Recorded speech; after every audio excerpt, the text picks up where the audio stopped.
This is our company HelloFresh's response to an ethical dilemma we are being faced with. My name's Hannah. I'm David. I'm Jake. I'm Aiden. And I'm Ethan. And today we're going to be discussing what the ethical issue HelloFresh is being faced with, what happened, what is the impact, our solution to this ethical issue, and other alternatives we came up with. So what is the ethical issue at hand? So HelloFresh was claiming to be using recyclable plastic in their packaging. However, they were not being entirely truthful about this. In fact, several of the containers they use for packaging have trouble being recycled. What this means is that the plastic actually can be recycled, but it needs to go through a process of being cleaned in order to do so. And the majority of customers fail to do this. The modern consumer in today's world is more aware of the importance of taking care of the earth, thus making people more likely to support brands that are eco-friendly. Because HelloFresh was using packaging that is not fully recyclable, it is contributing to the mass pollution of our earth, which is clearly harmful for our environment.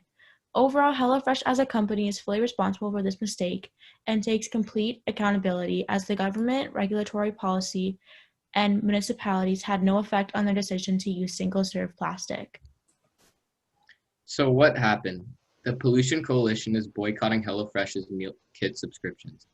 This is because their packaging is not as environmentally friendly as the company claims it to be. HelloFresh uses hard-to-recycle cardboard in order to create sturdier support during transport. This company also uses ice packs to keep the items cold, as well as small plastic bags to package all the items. This produces a lot of waste that ends up in landfills, making this not a very environmentally friendly business. Although HelloFresh prides themselves on being entirely recyclable, their packaging is not ideal. What is the impact? Recently, we have started to see decreases in both sales and stock prices, which we speculate is due to the boycott that the Plastic Pollution Coalition has been promoting. Our solution. Clearly, our company has done something unethical, and something needs to be done to make up for the mistakes. HelloFresh strives to be as sustainable as possible, and part of our purpose is to balance the carbon footprints of consumers who buy from us. We streamline our supply chain and reduce food waste, which is great, but that doesn't matter if we are creating packaging pollution. The culture and values our company promotes are not in line with our actions, and we need to make sure to take immediate action to improve our social responsibility. Within the next 40 hours, HelloFresh needs to release a public relations statement to gain consumer trust and prove we are striving towards sustainability. We've come up with a solution for this ethical dilemma that includes a 4-step promise that will make up for our actions. Step 1, putting certain ingredients into shared packaging. Step 2, starting research and development to find ways to reduce the size and environmental impact of our packaging. Step 3, providing instructive pamphlets inside every meal kit that show consumers how to correctly recycle packaging. And Step 4, donating a portion of our revenue to nonprofit environmental organizations. All of these parts will be included in our PR statement in hopes of dampening the effects of the boycott and getting back our lost sales. The first step to this solution is that certain ingredients can be put in the same packaging to prevent waste as long as the ingredients are not subject to cross-contamination. For example, in a taco recipe, they have every single ingredient and spice packaged separately. Instead, they can group the spices and veggies, which will cut down on the plastic being used. The only thing that must be packaged separately is meat, as cross-contamination will cause salmonella to spread. Looking at this from an economic perspective, this will benefit the company because they will also be saving on the expense of the plastic currently being used, and this creates an easier experience for the consumer because certain ingredients will come pre-mixed. All this while benefiting the environment. In turn, this can boost sales as people will be drawn to a company that is environmentally conscious, and from a moral perspective, it is morally correct because it is reducing waste that is not recyclable, which in the long run will be good for the environment.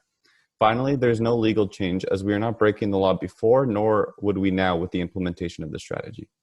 So part 2 of our solution is to develop a way that reduces the size and overall environmental impact of the packages without sacrificing the quality in which the ingredients are being delivered. So looking at it from an economic point of view, it spends more money having to reduce waste, and also valuable time is going to waste because our research and development team working on reducing the waste of packaging can be spent doing something more beneficial. From a moral point of view, reducing waste would make our customers happy and satisfied, as it shows that our company is committed to sustainable business practices. And lastly, from a legal aspect, there will be no changes because we will not be breaking any laws, and reducing waste of packaging is beneficial and legal. Part 3 of our solution is designed to tackle a major issue brought up by consumers and the Pollution Coalition.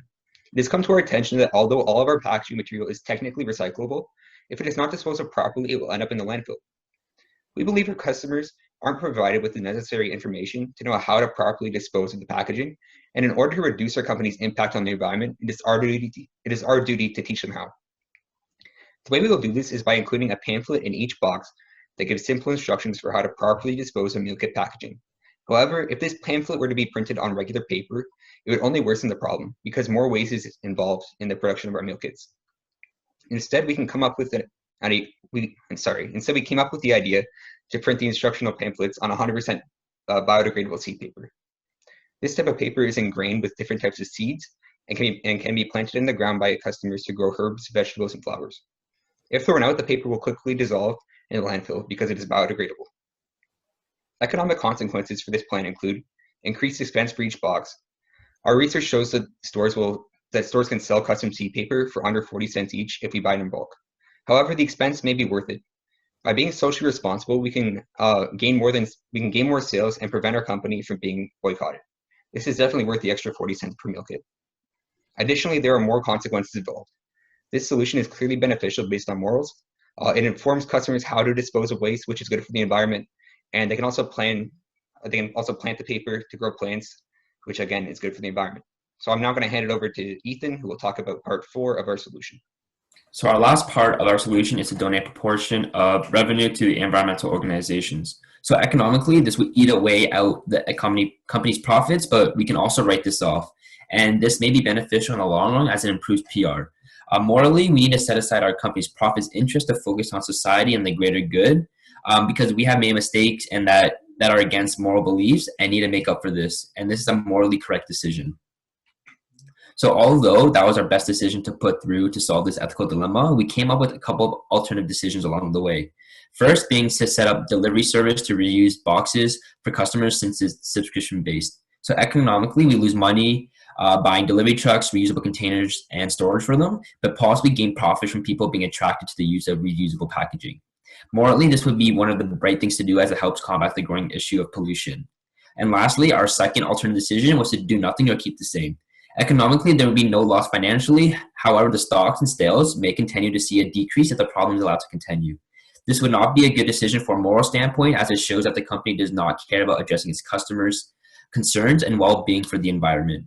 And lastly, for both of these alternatives, there will be no changes from a legal point of view, as we would not be breaking any laws. So going over our alternatives and possible outcomes, we come to the conclusion that although one meets our core values to be more sustainable and the other doesn't, they both don't reflect our organizational culture, which consists of being intuitive, forward-thinking, and inspiring. Overall, this was our process of finding a solution for this ethical dilemma our company is being faced with. We hope this has been the most efficient decision that not only satisfies our customers, but also shows our care and dedication to the environment and its well-being.